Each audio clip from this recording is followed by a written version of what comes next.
اعوذ بالله من الشیطان الرجیم بسم الله الرحمن الرحیم. تیر ځل مونږه په چاربیته باندې عمومي خبره کړې وه او هغې کې په ډېر ملګري په واضحه طور باندې پوه شوي هم نه وو. اوس مونږ د هغې په اقسامو خبره کوو، اوس به انشاءالله ملګري په هر قسم باندې واضحه انداز باندې به پوه شي او که څوک چاربیته لیکل غواړي نو هغه په هغه انداز کې چې کوم قسم د ده خوښ وي هغې قسم کې به د چاربیته لیکلی شي. مونږ نن د چاربیتې هسې قسمونه دی ډېر دي، خو مونږ هغه قسمونه راغوښتي چې کوم ډېر مشهور دي او ډېر عام دي او خلکو استعمال کړي یا سندرغاړو چې کوم دی ویلي دي. نو هغې کې لومبی قسم چې کوم دی هغه مونږ د چاربیتې نن وایو. په دې لومبی قسم کې د دې چاربیتې به مطلب وي او مطلب په دوو مصرو مشتمله وي، د دوو مصرو، او دا دواړه مصرې به په خپلو کې هم کافیه هم ردیفه یا صرف هم کافیه وي، ردیف ضروري دی او هم وزن به وي. خبرې ته مو خیال دی؟ دا دواړه مصرې چې کوم د مطلب دي دا به هم وزن وي دواړه او هم کافیه هم ردیفه یا صرف هم کافیه به وي. دې نه پس به بیا بند شروع کیږي. خبرې ته مو خیال دی؟ د بند هر بند به لومبۍ درې مصرې خپلو کې هم کافیه وي، په یوه کافیه کې به وي، او څلورمه مصره به واپس په کافیه کې رجوع کوي مطلع ته. نو دارنګې به یو بند مکمل شي. لکه اوله مصره چې کوم ده دا او دویمه مصره دا دواړه به هم کافیه او هم ردیفه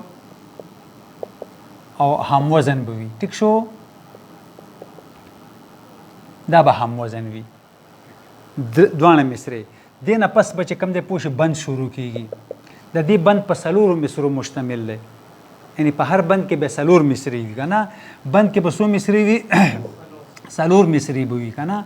او څلورو مصرو کې چې کوم دی اوله دویمه او دریمه مصره دا به خپلو کې هم وزن او هم کافیه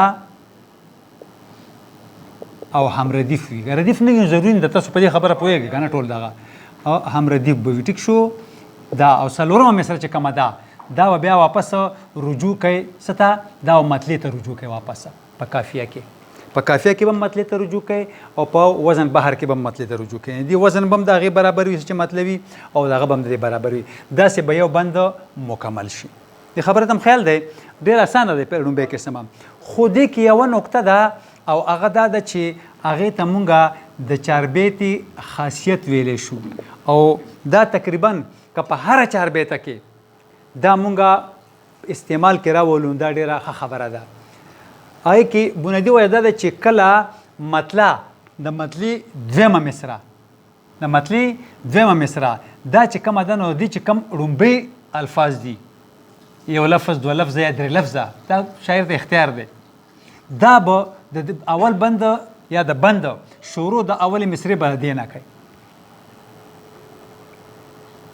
د مطلع دویمه مصره چې کومه ده د دې چې شروع کوم الفاظ دي نو چې اول بند شروع کوي بیا نو د بند ابتدا به د دې د اولنو الفاظو نه کوي. ټیک شوه؟ بیا د دې بند دا داسې مکمل شو. دویم بند شروع شو. دویم بند کې چې بیا څلورمه مصره کومه ده او څلورمه مصره کې هلته په شروع کې کم الفاظ راغلي دي، لفظ یا الفاظ، نو چې بیا دې دویم بند شروع کوي نو د دویم بند اوله مصره به د څلورمې مصرې د اول بند د څلورمې مصرې دا هغه الفاظونه به شروع کوي. تاسو زه مثال در کومه خیر دی که نه، تاسو په دې پوه شئ.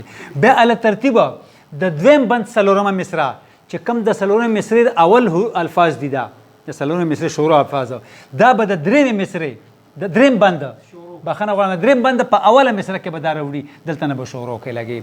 دا تر دې پورې چې دا سلسله به مونږ تر آخري بند پورې برقرار ساتو. دا د چاربیتې یو تکنیک هم دی، د چاربیتې یو خاصیت هم دی او بل غټ دا خاصیت دی چې کله مونږ وختي ملګري خبره کوله مخکې ځل چې دا بګاتې دی نو دا به د هغې نه د بېلتون هم ډېره بهترینه نښه ده چې چاربیته د دې بګتۍ وغیره نه بیلی نو هغې دپاره هم دا خاصیت ډېر ضروري دی، ځکه چې دا خاصیت په بګتۍ یا په نظم د نور اقسامو لوبه کې یا په سندره وغیره کې دا قسمه قید نشته. په چاربیتو کې هم خلکو ډېر نه یې ساتلی، خو ساتلی پکار دي، ساتلی پکار دي. او دا یو ځل ما یو چاربیته لیکلې وه نو ما کتاب چاپ کول نو قلندر صاحب په هغې لیکل کوله نو چې کله ما ته واپس کول نو ما ته وایي چې دا چاربیته چې کومه ده دا طریقه راته وښودې، دا به داسې کوې. ما داسې نه و کړي، وای دا به داسې کوي. نو چونکې زموږ هغه تجربه هم نو خو چاربیتې مې اورېدلې وې، هغې په رڼا کې مې چاربیته لیکلې وه، او د چاربیتې تکنیک چې کوم فن هغې باندې نه پوهېدو. نو دا د دې خاصیت دی. دا على ترتیب به دا سلسله داسې مخکې ځي روانېږي، به تر آخري بند پورې به دا سلسله ورسېږي. ټیک شوه. تاسو ته زه یو مثال در کوم چې دا تکنیک هم پکې واضح شي او دا هم پکې واضح شي. دا ټول دغه موږ پکې مخې ته راوړو او پای باندې تاسو پریکټیکلی پوه شئ.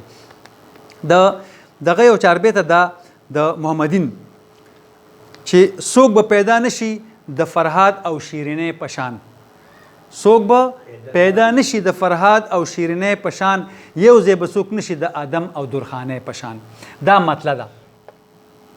ګوره دې تاسو ګوره دې کې شیرینې درخانې دا هم کافیه الفاظ چې په دوه مصرو او پشان باندې ردیف دی. ځینو کې به ردیف نه، ما اول عرض وکړو چې ردیف ضروري نه دی خو کافیه ضروري ده. ټیک شو. دا مطلب شوه. نه د مطلب دواړه مصرې په وزن کې برابرې. څوک به پیدا نشي د فرهاد او شیرینې پشان، یو ځای به څوک نشي د آدم او درخانې پشان. وزن هم یو دی، بحر هم یو دی او دواړه مصرې خپلو کې هم کافیه او هم ردیف هم دي. دا مطلب شوه.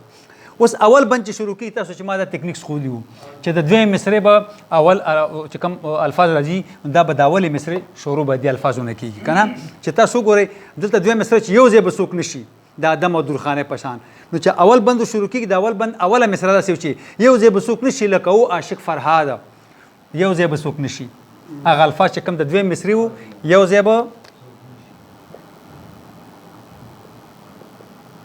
ځای به څوک نشي د آدم او درخانې پشان. ټیک شو.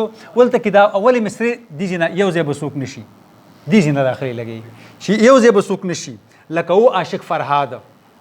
خیال هم دی ورته چې د دویمې مصرې چې کومه ړومبي الفاظو هغه د اول بند د اولې مصرې شروع د هغه الفاظونه وشوه. یو ځای به څوک نشي لکه او عاشق فرهاد او تل به یې کولو په اشنا پسې فریاد او ویې کړه خواري لکه ځکه حاصل شو مراد، ویې کړه خواري ځکه حاصل شو مراد او کړې به یې خبرې د طوطا او خارونې پشان، یو ځای به څوک نشي د آدم او درخانې پشان. دا بند مکمل شو. تکي تاسو ګورئ بیا موږ ګورو چې د بند اوله دویمه او دریمه مصره به هم کافیه او هم وزن. ګورئ یو ځای به څوک نشي لکه او عاشق فرهاد، اوله مصره فرهاد، تل به یې کولو په اشنا پسې فریاد. ټیک شو. او ویې کړه خواري ځکه حاصل شو مراد. درې مصرې درې هم کافیه دي. او څلورمه مصره موږ به ویلو چې دا به څه کوي، دا به رجوع کوي مطلع ته. ټیک ده ویلې مو که نه. اوس څلورمه مصره ګورئ کړې به یې خبرې د طوطا او خارونې پشان، درخانې پشان. ټیک شو. طوطا او خارونې پشان او یو ځای به څوک نشي د آدم او درخانې پشان. دا یو بند مکمل شو. ټیک شو. اوس دویم بند ما دا خبره کړې وه چې د اول بند څلورمې مصرې چې کوم د سر الفاظ دي د دویم بند د اولې مصرې ابتدا به مونږ د هغې نه کوو. دلته اوس تاسو ګورئ لګې دلته کې مونږ سره دا دي چې کړې به یې خبرې د طوطا او خارونې پشان، کړې به یې خبرې. و دې ته تاسو ګورئ دلته کې د دویم بند شروع کېږي کړې به یې خبرې د مجنون دا مشغوله ونه، کړې به یې خبرې د مجنون دا مشغوله ونه، نه به یې څه بل به یې څه نه وو، بخښنه غواړم، بل به یې څه نه وو خو په خوله به یې لیلا ونه، او وچ شو لکه دړه د خاوند په دې رضا ونه، او بیا به ګرځېده په ده پسې د لیونۍ په شان، او یو ځای به څوک نشي د آدم او درخانۍ په شان. دا دویم بند دلته مکمل شو. خو د دویم بند ابتدا د اولې مصرې د اول بند د څلورمې مصرې د الفاظونه وشوی، تکرار یې وشو پکې. بیا دا رنګې چې مونږ اوس دریم بند شروع کوو، نو په دریم بند کې مونږ څلورم بیا به ګرځېده په ده پسې نو بیا به ګرځېده دې ځینه بیا مونږ د دریم بند اوله مصره شروع کوو. مخکې چې بیا شاعر څه تړي او څنګه دغه خیال وي، څه سوچ وي، څه فکر وي، علی ترتیب داسې به دا سلسله مونږ تر اخره پورې برقرار ساتو. نو دا د چاربیتې یو قسم دی، مونږ ورته ړومبی قسم وایو چونکې مونږ شروع دې ځینه وکړه نو مونږ ورته ړومبی ووایو. نو دا د هغې یو قسم دی. دا نو دا د دې هیت او سټرکچر و. باقي خو تاسو ته مخکې مونږ ویلو چې مضمون په هر رنګې بیانېدی شي، تصوف هم پکې خلکو بیان کړی، فلسفه هم پکې بیان کړی، مذهبي واقعیت هم پکې بیان کړي، د غزواتو واقعیت هم پکې بیان شي، زموږ ملي چې کوم جنگونه شوي دي او هغه هم پکې بیان شوي دي، د عشق او محبت خبرې هم پکې شوي دي. یعنی دې کې د موضوع قید نشته دی. نو څنګه موضوع وي او دا هم قید نشته په څومره بندونه به ته لیکې دی کې چې څومره بندونو کې ته خپله موضوع راغونډه کړه په ستا چاربیته مکمل شوه. ټیک شوه. نو بیا دی چې د دې به مطلب وي په دوه مصرو به مشتمله وي، د مطلب دواړه مصرې به هم وزن هم قافیه او هم ردیف وي. دې نه پس به بند شروع کیږي، د هر بند به په څلورو مصرو مشتمل وي، د هر بند به اولنۍ درې مصرې هم قافیه هم ردیف هم وزن وي او څلورمه مصره بیا په رجوع کې په قافیه کې ستا مطلب ته به رجوع کوي. یو دا تکنیک شو. بل تکنیک دا و چې د مطلب د دویمه مصرې چې کوم الفاظ دي د اول بند د اوله مصرې ابتدا به دغه الفاظونه کیږي، بیا چې د اول بند د څلورمې مصرې کوم شروع کې الفاظ دي د دویم بند د اولې مصرې ابتدا به دغه ځای نه کیږي. داسې له ترتیب د سلسله مخکې مونږه جاري ساتو. نو دا د چاربیتې اولنی قسم شو. ستاسو په ذهن کې چې اوس دې حوالې سره څنګه سوال وي تاسو ډاډه کولی شئ په دا کوم چې کوم قسم